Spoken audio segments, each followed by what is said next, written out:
What's going on, guys? Michael here at 3D Print Everything, and today I'm going to do a slightly different video. We're going to talk about potentially building credit with your small business. So I'm hoping that many of you have already done a lot better job than me, but yeah, I won't go into too much of the history of me and how I got myself in the situation, but I essentially just haven't built credit. I made like one or two bad decisions at 19, financing a car. Well, I guess I'm getting into it. Financing a car and then not understanding what I was doing and this and that. Ended up filing bankruptcy at 19 and decided to just go cash ever since. And I honestly just haven't built credit. And what very little I have has been, where I couldn't really option out of it. But here I am at 34 and deciding that I'm going to start doing it and making responsible decisions when it comes to credit. So because I just don't have any history, every time I've applied for lines of credit or a credit card, which has not been very often at all, mostly just out of curiosity, I've been denied. But I do spend a lot of money on Amazon. And I had applied for the Amazon store credit card a few times and got denied, but I went ahead and applied for their secured credit card and got that. So if you're not aware, secured credit cards are just you put in money and then you would pay back monthly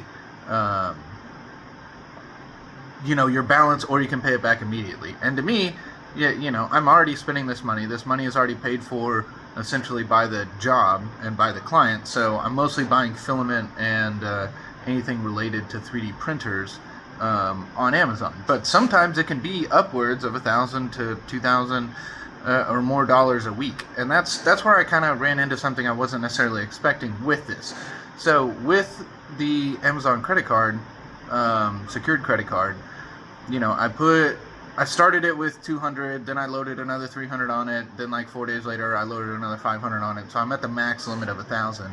And that's pretty decent when I'm just turning around, filament and whatnot. And I'm immediately paying that back with my bank details. So it takes it directly out of the bank, not a debit card or anything else. The thing that was unexpected to me was how long it would take to process payments. So if I spend $400 in filament today, it's going to take 1 or 2 days for that to finally hit the account and say that it's an owed balance. And then if I go, so at that point, then I can make a payment on it. And when I make that payment, they want up to, I was looking at neon signs, 1 to 4 business days, which everything I'm seeing is closer to 4 business days on when they're actually going to credit the payment you made to the account. So, last week I spent, close to like $700 on filament. And then this week I've got another job that's making me spend, that's having me spend about another $300 to $500 on filament again, but I didn't even have 500 available yesterday. So I needed that filament to come in today. There it is sitting out there. That's the beauty of Amazon, is I can get started on those jobs.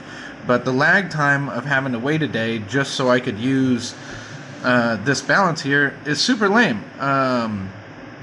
But I will say, the benefits of this is I am building credit, and 2, I am getting, I think it's 2% back. Let me see. Yeah, so 2% back, extra 5 to 15% back on eligible things. But where is this? I'm having a look here. No, I thought it was going to say, yeah, it should say how many points I got. So look, just in like 2-3 weeks of having this, I've already almost got $25 back, which isn't that much, but considering what that is, that is points back. That's $25 I would have otherwise not gotten just using my regular debit card. So I am building credit. I am getting some points back, fine and dandy, and I like that. Now, what I ended up doing as well, and we'll see how this works out over a long term, and I'll do an update video on this. But my friend recommended that I get one of the Discover secured cards. And looking at that, just from my complete lack of credit, ability, history, all that stuff, they approved me for up to, I think it was like I think it was a 5K secured credit card. So that means I have to put in 5K first. But from looking at the terms and everything, they said that they will give you that money back after X amount of like on-time payments or 6 months of good standing. So that's a positive. And then it just turns into a regular credit card, I believe. And then the same thing with this Amazon secured card is they do have a store credit card which has higher benefits, but they want a year of you using the secured card, or I think X amount of payments or whatever, and they might be able to up it sooner, especially if I'm spending more money on it. Which on that Amazon account, I'm actually curious to look at the statement because it is shared with my family. So, you know, me being a business and running a lot of business stuff through it, I'm probably more than 50%, if not even 75% of what gets spent on that account. But I do know that my brother, mom, sister, dad all buy things off Amazon through that same account. So I'm pretty sure it's a pretty high, you know, we might be spending more than $20,000 to $50,000 a year just on Amazon, with, like, again, the majority of that being just straight up filament. But yeah, so we're going to get a Discover secured card as well. I already set that up, so it's on its way to me. And I'm essentially just only going to use that for when the Amazon card is otherwise, you know, waiting on payments to free up the balance so that I can use it. Because I'll always have the balance just paid off as soon as I can.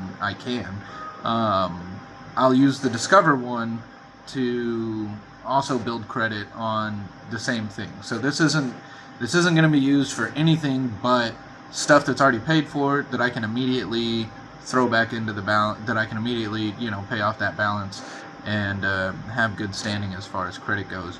Because at some point I'm going to need to move from where I am at, and I'm going to need to have a little bit better credit.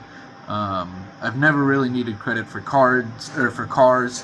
I've had over 160 different cars without only financing one of them, and that was literally at 19 at a $19,000, you know, CTSV that I overpaid for anyways. But yeah, so I just wanted to kind of give that little tidbit of, hey, hopefully this is something that you know, you've already taken care of, because I wish I had done this a long time ago.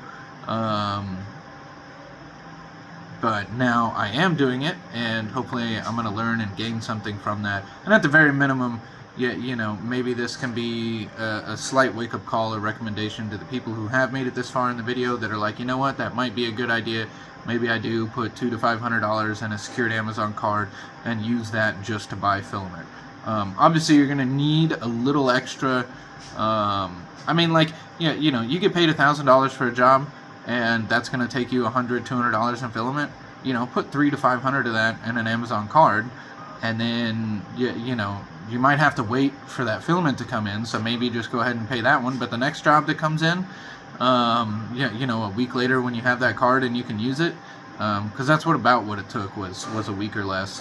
You know, you'll have that balance there that you can use, and you can start revolving to build some credit. So yeah, that's just a little quick tidbit. Hopefully this is educational. I'm sure there's a lot of other better videos by better people who can talk about credit and help you understand it a little bit better.